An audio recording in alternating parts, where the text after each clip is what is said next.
Hey guys, welcome back to some more AFK Arena. Today we're over on the YouTube account and we are continuing our progression in the Lost Spire. So overall guys, the Lost Spire seems like it's a lot more difficult than a lot of players were kind of anticipating. We are seeing it on the test server. We are also seeing it over here, is that this game mode is again kind of incredibly difficult to get through. So you'll see that on every single floor, you can see the rewards.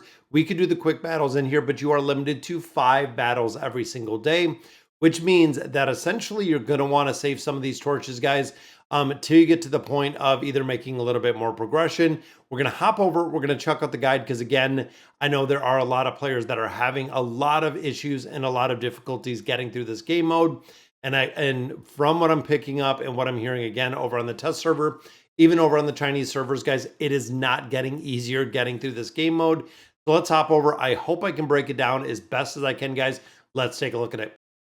All right, guys, so it is a little big, a little bit small. This is from Sword and Expedition.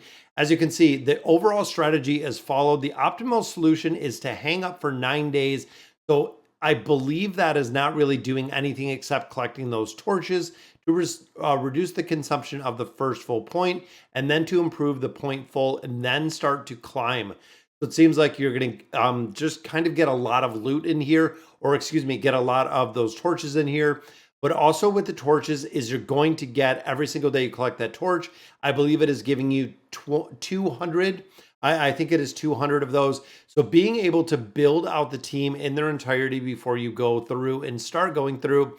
I know if you're like me, I've already started to continue, but making sure that you're picking heroes that you really need in this game mode. In fact, due to too many resource overflows, there is no need to place such a limit. The core idea is to sweep the low-level checkpoints as little as possible. So again, saving the torches in there. And the other order has little impact. Planning better is just more heroes. Our full is getting more heroes in this game mode. And again, if you're waiting a couple days, you can get some of the resources. Those resources can be built into getting out and building up those heroes. Now, can promote to a priority, which again, we're going to look at. Second is corresponding stage of the battle buff with to deal with the hero. So again, depending on who you're fighting with. And there's a dot full. We have a bunch of different runes in here, guys. It says over here that there's not a big difference between the exact order of the runes is not very important, but increasing the runes by raising the coin before sweeping them with the toy torches. So you do want to increase the power of the runes by raising coins before sweeping on the torches in there. Then it just breaks down kind of a couple different ones, and you can see, guys, the levels and how kind of strong they are and how many more coins that you're getting out of these specific levels. Now, this breaks it down and kind of the fundamental part, the keywords of layer 1 through 6. So going through floor 1 and 6, we have Skarath, we have Oden, and then we do have cameras right in here. Those are the ones that they really focus on, because I think Skarath we get off of the bat. The basic sand sculpture can play a role. The rest of the heroes recommending the Undead 3-Eye, which is Oden, and the Green Black Whip, which is, of course, Tamaris. That is the recommendation heroes for floor 1 through 6 that will work incredibly well within that game mode. Now, the difficulty in this part kind of comes through the next 7 to 12, which I really want to break down, guys. So the keywords of 7 to 12 are backstab. So the basic Captain Fear is great, which Hodgkin, we do start with Hodgkin. It seems like one, having the ability to take down heroes super fast is the logic between the 7 and 12. So if you've noticed, even going through 1 and 6, with the heroes that I have, it seems incredibly difficult that what I'm doing every time is I'm running out of time. That is what I'm seeing. So the healing, the debuffs effect, the buff effects that they have in this game mode, I am running out of time with all of those, which hopefully with this backstab team that you see right here, you can actually take down the targets and take down the targets very, very fast, guys. So the fear is great. The rest can be considered the super sword. So we have Mulan. We also do have the awakened version of Thane. And then we do have Orin in here. The super sword, which is the awakened version of Thane. Again, Mulan and Alan, which is Orin. Another assassin spell probability backstab. Also increasing the freeze time with Khazard. So pretty interesting dynamic in here. Again, Khazard is going to extend the crowd control duration that we have with a lot of these heroes. When you look at the duration of Hodgkin, when you look at the duration of Mulan, when you look at the duration of the crowd control that Orin has, these are heroes that you're going to need to extend the duration to be able to get through these modes. essentially with the heroes that we have. And I don't know, and there isn't really a breakdown of a specification of how high to build them at what point. But it is kind of yet to be seen. But these are the primary heroes that players are building to actually get through this game mode.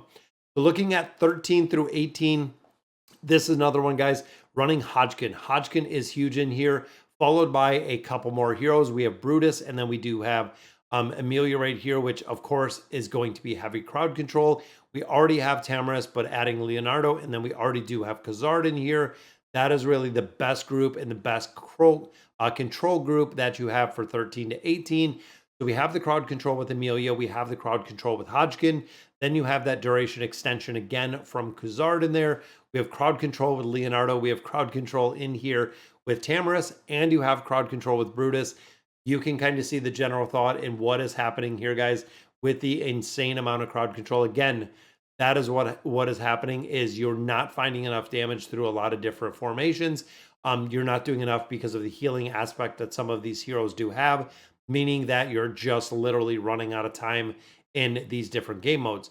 Now, looking through 19 to 24, this adds in a couple more heroes. The basis of the King, Teacher, Merlin, Ninetales, Nito. So again, this is kind of the names that they call him. Merlin, of course, Merlin. The Ninetales is the awakened version of Solus. Nito male is, of course, Silas right there. And the King Teacher is Nevi, which I believe we do get Nevi in this as well. Should be able to get through here. This part of the hero should be familiar with.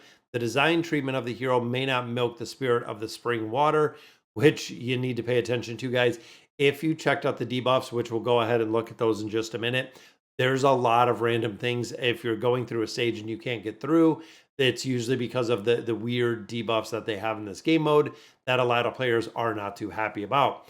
So we're looking at the ancient consumption. So this is the total consumption when you're getting the heroes up to that 30960. So max out, guys, it is taking 603 just based on this. I'm just getting them to the 60. And of course, the engraving is the very, very expensive point in here, guys.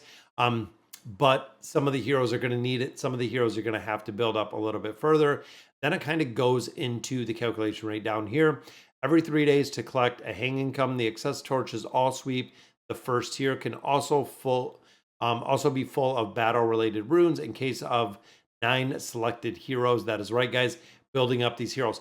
Now, overall, again, they said if you're building these out, you're going to actually have the ability to build out a majority of the heroes that we're seeing within these formations just based on the resources that you do get day over day. But again, I feel like if a lot of players are putting a lot of different heroes in here, that you're not going to be able to get through these game modes. Let's hop over, guys. I want to look at some of these debuffs that we're facing. So let's go ahead and take a look. Looking at this all the way back at the basics, guys, these are the reason why they are so incredibly hard to get through. You'll notice some of the buffs and then some of the debuffs. So the crippling jets we've actually seen before. This was something that was in, I believe, the thrilling voyage or a couple different parts of it. But you'll notice, guys, we start getting some additional debuffs. And as it continues through here, the lonesome onslaught. And then again, as we're getting further down here, you'll see right here, floor 7, the debuffs actually change when you're going through here. And then they start stacking additional debuffs, which is kind of crazy. So when an enemy receives frontal attack damage, their attacker loses 25 health equal to 25% of the damage dealt. That is the reason for the backstab.